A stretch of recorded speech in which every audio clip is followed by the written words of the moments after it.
उलगुलान यानी भारी उथल पुथल, असीम कोलाहल, आदिवासियों के जल, जंगल, जमीन का जिसका आह्वान किया था बिरसा मुंडा ने। जोहार, मैं हूँ आपकी दीदी मुनी एल्बिना कुनगाड़ी, +2 आदिवासी, जमशेदपुर, पूर्वी सिंहभूम से। आज के रेडियो प्रोग्राम में हम कहानी सुनेंगे बिरसा मुंडा की, जिन्हें मुंडा जनजाति अपना भगवान मानती है। 19वीं शताब्दी में भारत के अलग अलग क्षेत्रों में आदिवासियों ने लड़ाइयां लड़ी। वो एक साथ आए, संघर्ष किया, शौर्य और बलिदान का परिचय दिया। इन्हें दबाने के लिए अंग्रेजों ने क्रूरता की सारी हदें पार कर दी और जितना हो सकता उतना अत्याचार किया। 1895 में बिरसा नाम के एक व्यक्ति ने छोटानागपुर के जंगलों में इसके खिलाफ आवाज उठानी शुरू की। लोग कहते थे उनके पास चमत्कारिक शक्तियां हैं, वो बीमारियों को दूर कर सकते थे, छोटे से अनाज के ढेर को कई गुना बढ़ा सकते थे। ये सब तभी संभव होता है जब आदमी का कद आदमी से ऊंचा हो जाता है।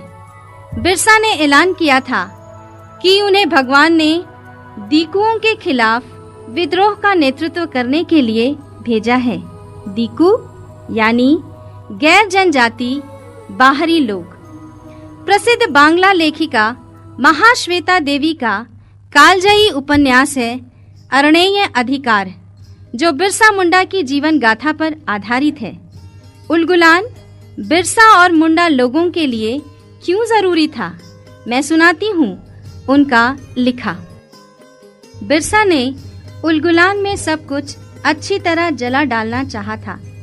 उलगुलान की आग में जंगल नहीं जलता, आदमी का रक्त और हृदय जलता है। मुंडा लोगों के लिए जंगल नए सिरे से माँ की तरह बन जाता है, बिरसा की माँ की तरह। जंगल की संतानों को गोदी में लेकर बैठती है, इसलिए तो बिरसा ने जंगल का अधिकार चाहा था। वह जंगलों को दीकू लोगों के अधिकार से छीन लेगा। जंगल मुंडाओं की माँ है और दीकुओं ने मुंडा लोगों की जननी को अपवित्र कर रखा है। बिरसा ने उलगुलान की आग जलाकर माँ जंगल को शुद्ध करना चाहा था। उसके बाद मुंडा, कोल, हो, संथाल, उरांव जनजाति के लोगों ने जंगल के स्वामित्व का दावा किया।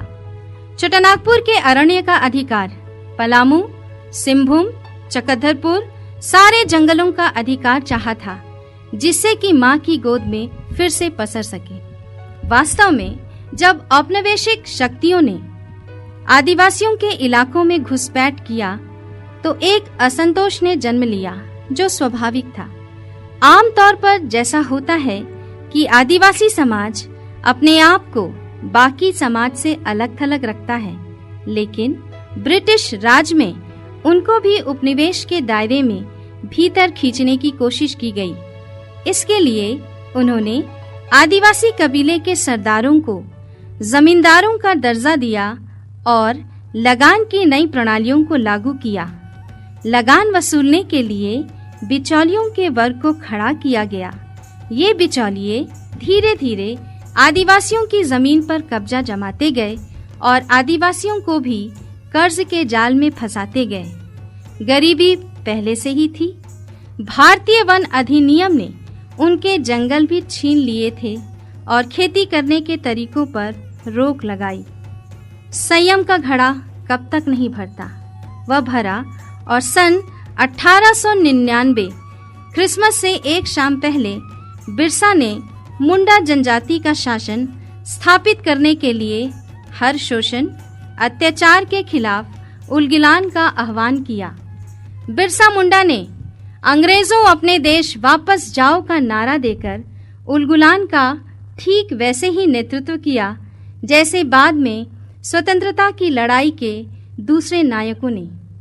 इसी तरह के नारे देकर देशवासियों के भीतर जोश पैदा किया गया। डोम्बाड़ी पहाड़ी पर एक संघर्ष हुआ था जिसमें बहुत से बच्चे और औरतें भी मारे गई थीं। उस जगह बिरसा मुंडा अपनी जनसभा को संबोधित कर रहे थे। उन्हें घेरने की हर संभव कोशिश बेकार साबित हो रही थी।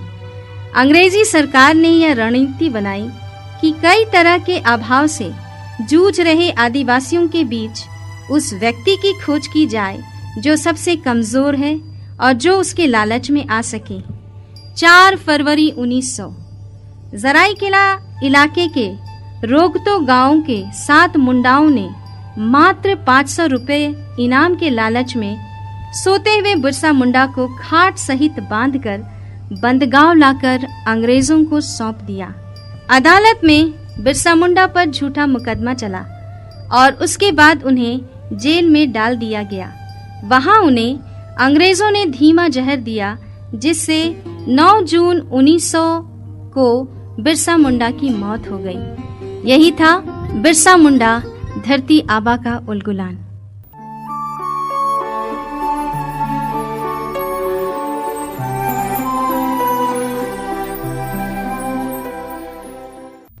मेरे प्यारे बच्चों, अब इस पाठ से, इस कहानी से संबंधित हम कुछ प्रश्नों को देखेंगे।